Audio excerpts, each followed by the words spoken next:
Hi everyone, a big welcome to our channel. আমরা এখন আছি বহরমপুরে। মুর্শিদাবাদ জেলার সদর শহর হলো এই বহরমপুর। ভাগীরথী নদীর তীরে এই শহরটি গড়ে উঠেছে। পূর্বে এর নাম ছিল সাতপুকুরিয়া ব্রহ্মপুর। পরে ইংরেজদের উচ্চারণের সুবিধার্থে ব্রহ্মপুর হয়ে যায় বহরমপুর।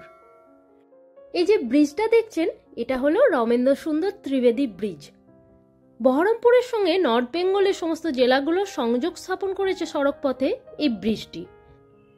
আমরা যখন নর্থ বেঙ্গল গিয়েছিলাম তখন আমরা এই ব্রিজ হয়েই গিয়েছিলাম। গুরুত্বপূর্ণ এই সেতুটির নামকরণ করা হয় প্রখ্যাত রাইটার রমেন্দ্র সুন্দর ত্রিবেদীর নাম অনুসারে, যিনি বহরমপুরেরই মানুষ ছিলেন। কলকাতা থেকে বহরমপুরের দূরত্ব প্রায় 200 কিলোমিটার। এই ট্যুরে আমরা ছিলাম বহর ট্যুরিজম প্রপার্টিতে, যেটি বহরমপুরের গোড়াবাজারে অবস্থিত। এই গেস্ট হাউসটি WBTDCL এর আন্ডারে। এই গেস্ট হাউসের একটা সেপারেট ভিডিও আমাদের চ্যানেলে দেয়া আছে, আপনারা চাইলে দেখে নিতে পারেন। এই বহরমপুরে অনেক দর্শনীয় স্থান আছে, যার মধ্যে কাশিম বাজার হলো অন্যতম। আমরা এখন সেখানেই যাচ্ছি। আমাদের গেস্ট হাউস থেকে এর দূরত্ব দেখাচ্ছে মোটামুটি 5 কিলোমিটার। 1700 শতকে এই কাশিম বাজার বাণিজ্য নগরী হিসেবে বিশেষ খ্যাতি লাভ করে। সেই সময় ইংরেজ, ডাচ, ফরাসি, ইস্ট ইন্ডিয়া কোম্পানিগুলি কাশিম বাজারে তাদের বাণিজ্য কুটির স্থাপন করেন। রেশম, নীল, আফিং এই সমস্ত কিছু আমদানি ও রপ্তানিতে এই কাশিম বাজার সেই সময় উল্লেখযোগ্য ভূমিকা পালন করত। এক সময়ের এই বাণিজ্য নগরীতে আছে অনেক দর্শনীয় স্থান। আমরা এখন এসে পৌঁছেছি কাশিম বাজার প্যালেস অফ রয়েজে, যেটি এখানে ছোট রাজবাড়ি নামে পরিচিত। গেট দিয়ে ঢুকেই ডান দিকে আছে টিকিট কাউন্টারটা। এখানে এন্ট্রির জন্য 50 টাকা করে পার হেড টিকিট লাগে।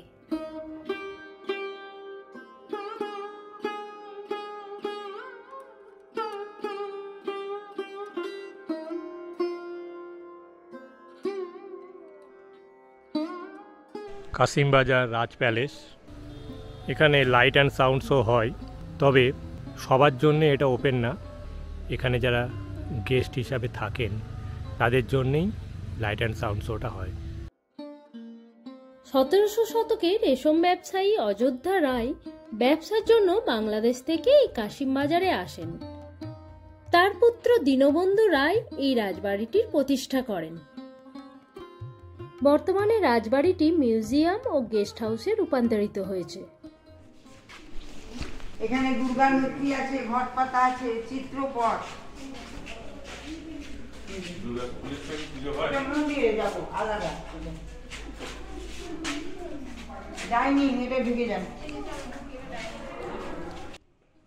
এটা হলো এই রাজ পরিবারের বিশাল ডাইনিং হল। তখনকার দিনে কারেন্টের প্রচলন না থাকায় উপরটা দেখুন খুব সুন্দরভাবে সিস্টেম করা আছে। এখান দিয়ে সূর্যের আলো ভিতরে প্রবেশ করে ঘরটাকে বেশ আলোকিত করে রাখে।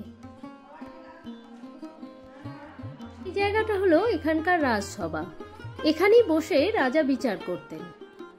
চারিদিকটা খুব সুন্দরভাবে সাজানো গোছানো। দেয়ালের নকশাগুলো খুবই সুন্দর। রয়েছে এখানে বিভিন্ন অ্যান্টিক জিনিসপত্র, বেলজিয়াম কাচের তৈরি জিনিসপত্র রাখা রয়েছে।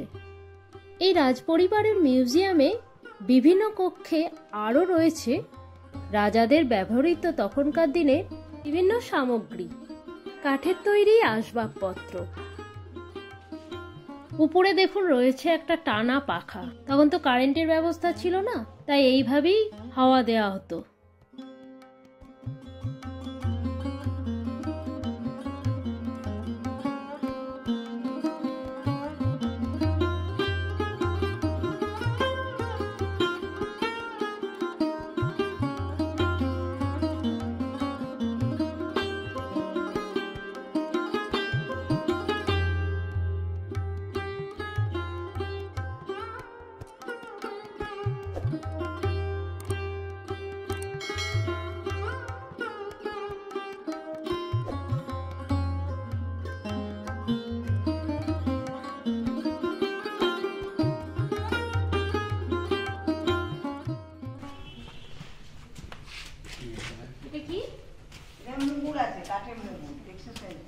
কাঠে?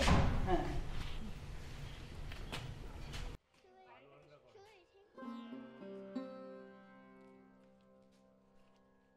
এরপর আমরা চলে এলাম রাজবাড়ির পিছনের দিকে। এখানে আছে বিভিন্ন ফুলের বাগান, একটি বড় পুকুর, তার অপোজিট দিকে রয়েছে একটি বড় টেনিস কোর্ট। এই জায়গাটাও ভারী সুন্দর। অনেকটা এরিয়া জুড়ে বিস্তৃত এই বাগানটি।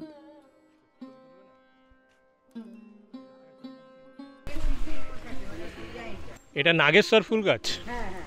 কত বছরের পুরনো এটা? এটা 150 বছরের। 150 বছরের পুরনো।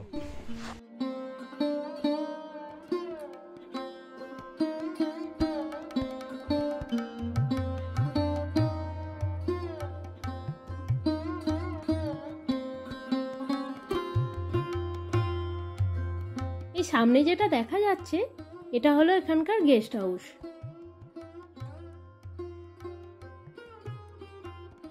এর ঠিক পাশেই আছে গোবিন্দ মন্দির। আমরা এখন সেখানেই যাব।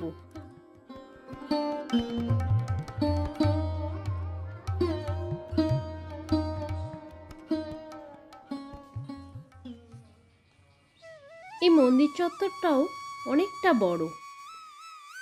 সিংহাসনে রয়েছে রাধা গোবিন্দের বিগ্রহ, এছাড়া জগন্নাথ দেবের বিগ্রহও এখানে রাখা রয়েছে। পাশেই রয়েছে একটা বড় রথ।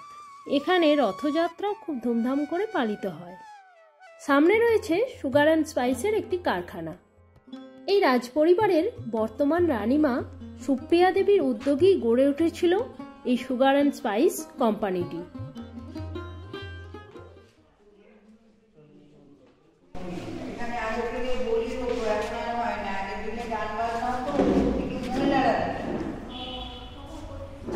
এই রাজবাড়ির অভ্যন্তরে আরও রয়েছে একটি সুবিশাল চণ্ডী মণ্ডপ। প্রতি বছর এখানে সমস্ত কিছু রীতি মেনে দুর্গাপুজো অনুষ্ঠিত হয়। প্রায় 200-250 বছরের পুরনো এই পুজোটি। পুজোকে কেন্দ্র করে আগে এখানে পশু বলিও দেয়া হতো, এখন সেটা বন্ধ হয়ে গেছে। এই সুবিশাল চণ্ডী মণ্ডপে আগে বসতো নাচ গানের আসর। উপরে ছিল মহিলাদের বসার ব্যবস্থা। চণ্ডী মণ্ডপের বাইরেই আছে আরো দুটি মন্দির, একটি হলো লক্ষ্মী মন্দির আর একটি শিব মন্দির।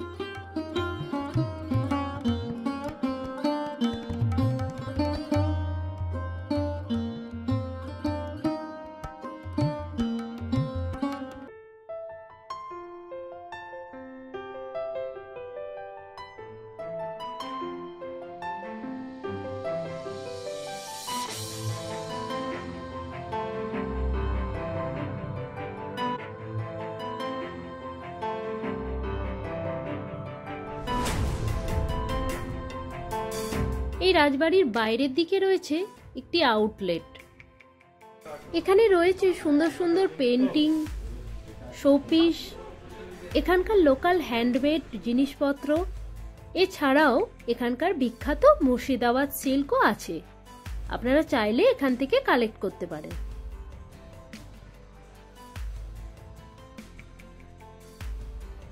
এরপর আমরা চলে এলাম এখানকার রেস্টুরেন্টে। এই রেস্টুরেন্টটাও বেশ বড়, চারিদিকটা খুব সুন্দরভাবে সাজানো গোছানো। এখানে রাজবাড়ির অতিথি ছাড়াও বাইরের গেস্টকেও অ্যালাউ করা হয়। এখানে আপনারা একটা দিন লাঞ্চ, ডিনার বা ব্রেকফাস্ট করতেই পারেন।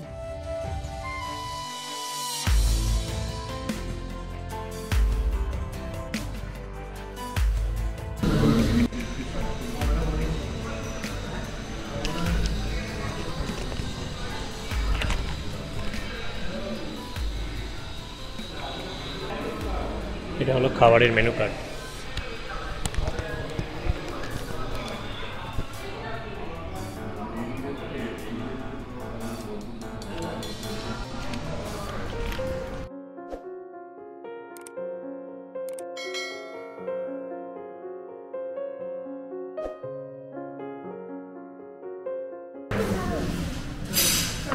রয়েছে আলুর দম,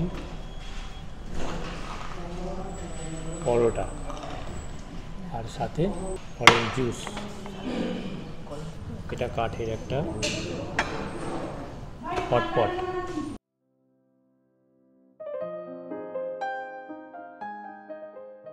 আমরা সেদিন এখানে ব্রেকফাস্ট করেছিলাম।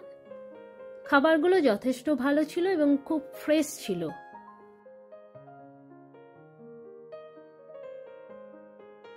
এই রেস্টুরেন্টের পাশেই আছে এই রাজপরিবারের গেস্ট হাউসটি। বাহ, ভিতরটা খুবই সুন্দর। সামনে দেখুন কত বড় একটা ঝাড়বাতি লাগানো আছে। আপনারা চাইলে এখানে এই রাজকীয় পরিবেশে একটা দিন কাটিয়ে যেতেই পারেন। এখানকার ওয়েবসাইট লিংক ও ফোন নাম্বার আমাদের ডেসক্রিপশনে দেয়া রইল। এখানে আপনারা কার বা বাইক ছাড়াও ট্রেনে করেও আসতে পারেন। ট্রেনে আসলে শিয়ালদা লালগোলাগামী ট্রেনে এসে কাশিমবাজার স্টেশনে নামতে হবে, সেখান থেকে টোটো বা অটো পেয়ে যাবেন। এছাড়াও বাসে আসলে ধর্মতলা থেকে বাস ধরে বহরমপুর বাস স্ট্যান্ডে নামতে হবে এবং সেখান থেকে টোটো বা অটো ভাড়া করে কাশিমবাজার ঘুরে দেখতে পারেন।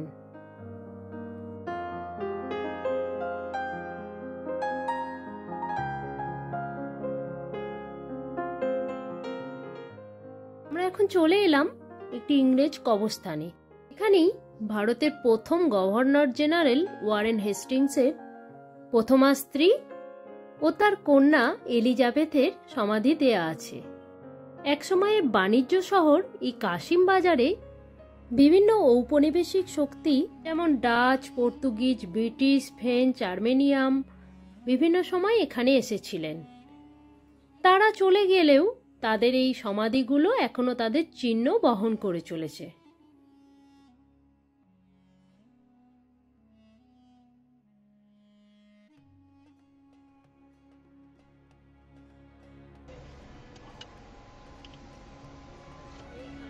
এরপর আমরা চলে এলাম কাশিমবাজারের বড় রাজবাড়িতে। মহারাজা কৃষ্ণকান্ত নন্দী এই সুবিশাল রাজবাড়িটি নির্মাণ করেন। শোনা যায় এই মহারাজা কৃষ্ণকান্ত নন্দী বা কান্তাবাবু ছিলেন পেশায় একজন মুদি। সিরাজদৌল্লা যখন ইংরেজ কুটি আক্রমণ করেন তখন এই কান্তাবাবুই হেস্টিংসকে পালাতে সাহায্য করেছিলেন। পরে এই হেস্টিংসের পৃষ্ঠপোষকতায় এই বিশাল রাজপ্রাসাদ তিনি নির্মাণ করেন। এই প্রাসাদ তৈরির জন্য বিভিন্ন পাথর আনা হয়েছিল বেনারসের মহারাজা চেত সিং এর প্রাসাদ থেকে। বর্তমানে এই রাজপ্রাসাদটি ভগ্নাবশেষে পরিণত হয়েছে। এই রাজপ্রাসাদে ভিতরে প্রবেশের অনুমতি নেই।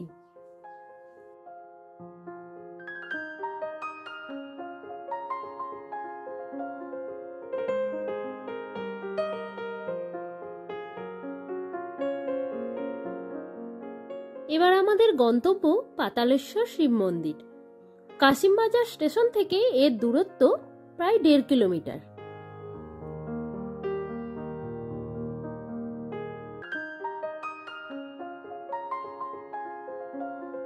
এই শিব মন্দিরের পাশে রয়েছে আরো একটি মন্দির, যেটি আনন্দময়ী কালীবাড়ি নামে পরিচিত। তান্ত্রিক রবীন্দ্রনাথ চট্টোপাধ্যায় এই মন্দিরটি প্রতিষ্ঠা করেন, তাই এটি রবি ঠাকুরের মন্দির নামে খ্যাত।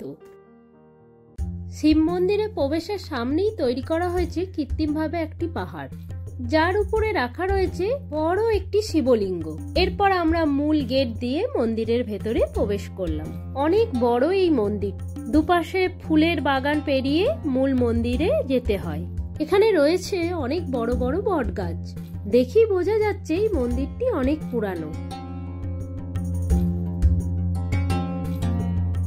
সামনের এই মন্দিরটাই হলো এখানকার মূল মন্দির। মন্দিরের গর্ভগৃহে যে শিবলিঙ্গটি আছে সেটি সমতল থেকে কয়েক ফুট নিচে অবস্থিত। কথিত আছে যে এই জ্যোতির্লিঙ্গটি পাতাল থেকে উঠে এসেছে, এই জন্য এই মন্দিরের নাম হয় পাতালেশ্বর শিব মন্দির।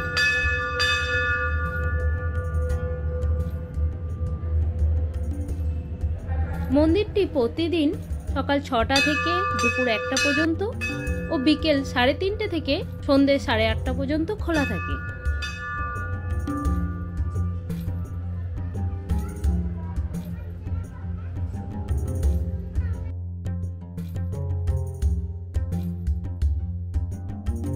এই মন্দিরের পাশ দিয়ে বয়ে গেছে কাঠিগঙ্গা নদী।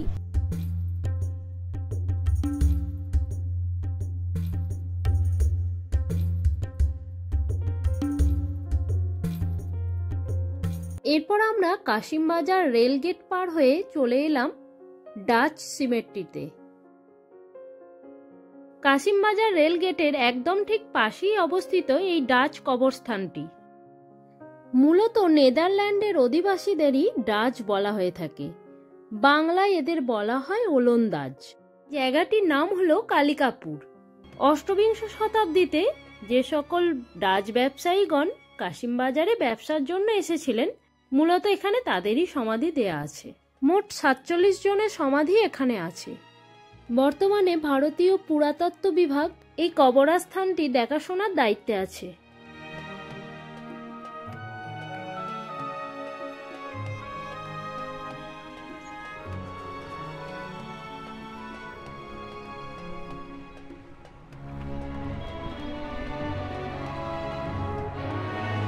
এরপর আমরা চলে এলাম বিষ্ণুপুর কালী মন্দিরে। ডাচ সিমেট্রি থেকে 1.5 কিলোমিটার দূরে বিষ্ণুপুর ঝিলের পাশে এই কালী মন্দিরটি অবস্থিত। বহরমপুরের এটি একটি বিখ্যাত কালী মন্দির। প্রতিদিন সকাল 6টা থেকে দুপুর 1:30টা পর্যন্ত এই মন্দিরটি খোলা থাকে। প্রতি বছর পৌষ মাসে এই মন্দিরের মাঠে বড় মেলা হয়। আমরা যখন গিয়েছিলাম তখন এই মেলা চলছিল, তাই প্রচুর ভক্ত সমাগম হয়েছিল। আমরা এখন যাচ্ছি বহরমপুরের স্কয়ার ফিল্ডের দিকে। এই রাস্তার ধারেই পড়ল বহরমপুরের মোহনা বাস স্ট্যান্ড। NH-12 এর একদম পাশেই গোড়াবাজারে অবস্থিত এই বাস স্ট্যান্ডটি। বহরমপুরের গুরুত্বপূর্ণ বাস স্ট্যান্ড এটি। ওয়েস্ট বেঙ্গলের সমস্ত জেলায় যাওয়ার বাস এখান থেকে ছাড়ে। এই মোহনা বাস স্ট্যান্ডের পাশে আরও 2টি বাস স্ট্যান্ড আছে। একটি হলো NBSTC বাস স্ট্যান্ড, যেটা বহরমপুর থানার পাশে অবস্থিত। অপরটি হলো SBSTC বাস স্ট্যান্ড। আমরা পৌঁছে গেলাম স্কয়ার ফিল্ডে। বহরমপুরে এই জায়গাটা বেশ সুন্দর। ভাগীরথী নদীর পূর্ব তীরে এই বর্গাকার মাঠটি অবস্থিত। এই মাঠটির দৈর্ঘ্য ও প্রস্থে সমান হওয়ায় এই মাঠটিকে স্কয়ার ফিল্ড বলা হয়। মাঠটির আয়তন প্রায় 40 একর। সামনে আই লাভ বহরমপুর লেখা খুব সুন্দর একটি ফলক করা আছে। 1767 সালে British East India Company Mir জাফরের কাছ থেকে 400 বিঘা জমি সেনা ছাউনি তৈরি করার জন্য পান। পরে এটি ব্যারাক স্কয়ার ফিল্ডে রূপান্তরিত হয়। ঐতিহাসিক এই মাঠটি এখন বহরমপুরবাসীর নানা প্রয়োজনে ব্যবহৃত হয়, সকাল থেকে রাত পর্যন্ত।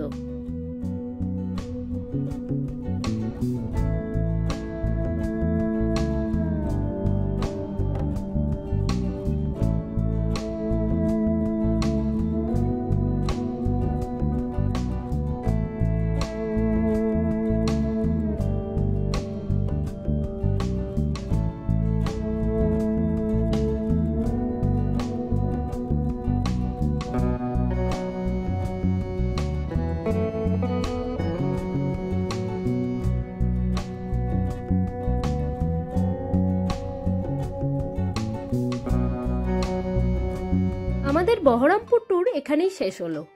আমরা এখন ফিরে যাচ্ছি কলকাতা।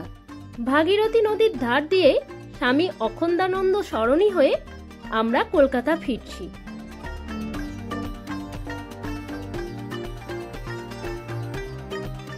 এটা হলো বাইপাস মোড়। এই মোড়টা ঘুরেই আমরা NH-12 রোডটা ধরবো।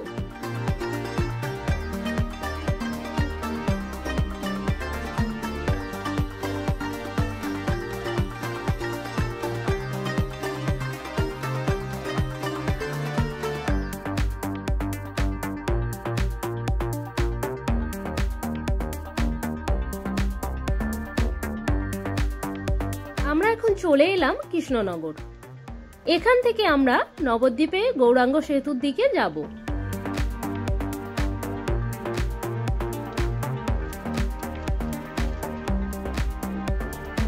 নবদ্বীপে গৌরাঙ্গ সেতুতে ওঠার আগে এখানে ম্যানুয়ালি 10 টাকা করে টোল ট্যাক্স নিচ্ছে।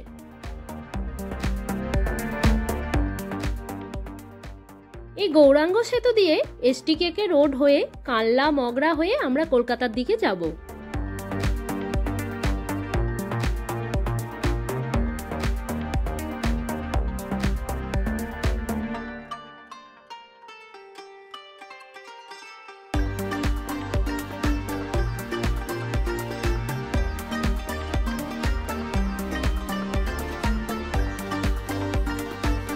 প্রায় সন্ধে হয়ে এসেছে। অনেকক্ষণ গাড়ি চালানোর পর এবার আমাদের একটু ব্রেক নিতে হবে। কিছুটা খোঁজাখুঁজি করার পর আমরা একটা রেস্টুরেন্ট পেয়ে দাঁড়িয়ে পড়লাম। এটা খামারগাছিতে অবস্থিত, রোস্ট অ্যান্ড টোস্ট রেস্টুরেন্ট।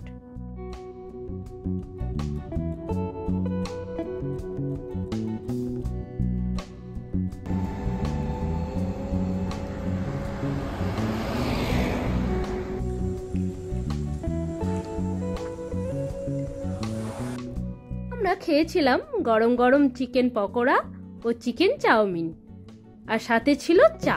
বেশ ভালোই রেস্টুরেন্টটা, খাবারের কোয়ালিটিও যথেষ্ট ভালো ছিল। আমরা আমাদের ইভিনিং স্ন্যাক্স কমপ্লিট করে বেরিয়ে পড়লাম কলকাতার উদ্দেশ্যে। আমরা একদম বাঁদিকে লেনটাতে না গিয়ে ঠিক তার পাশের লেনটা দিয়ে উঠলাম, যে লেনটা সোজা উঠে যাচ্ছে ব্রিজের ওপরে। এই ব্রিজের ওপর দিয়ে যে লেনটা যাচ্ছে সেটা দিল্লি রোডে গিয়ে পড়ছে, আর বাঁদিকের একদম যে এক্সট্রিম লেনটা রয়েছে সেই লেনটা দিয়ে গেলে ওটা চলে যাবে জিটি রোডের দিকে। আমরা জিটি রোড দিয়ে যাব না, আমরা কলকাতা দিল্লি রোড দিয়ে ফিরবো, তাই আমরা এই ব্রিজের ওপরে যে রোডটা উঠে যাচ্ছে সেই রোডটাকেই নিলাম।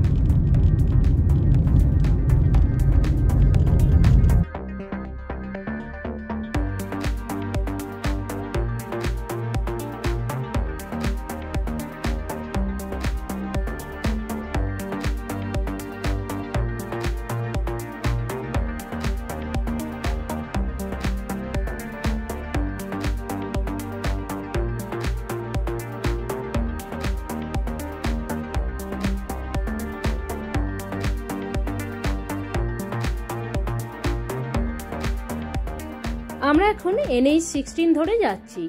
এই বাঁদিকে বেঁকে যাব, দিয়ে আমরা সাঁতরাগাছি পৌঁছাবো। চলে এলাম সেকেন্ড হুগলি ব্রিজ টোল প্লাজায়। আমরা চলে এলাম অলমোস্ট 207 কিলোমিটার রাস্তা।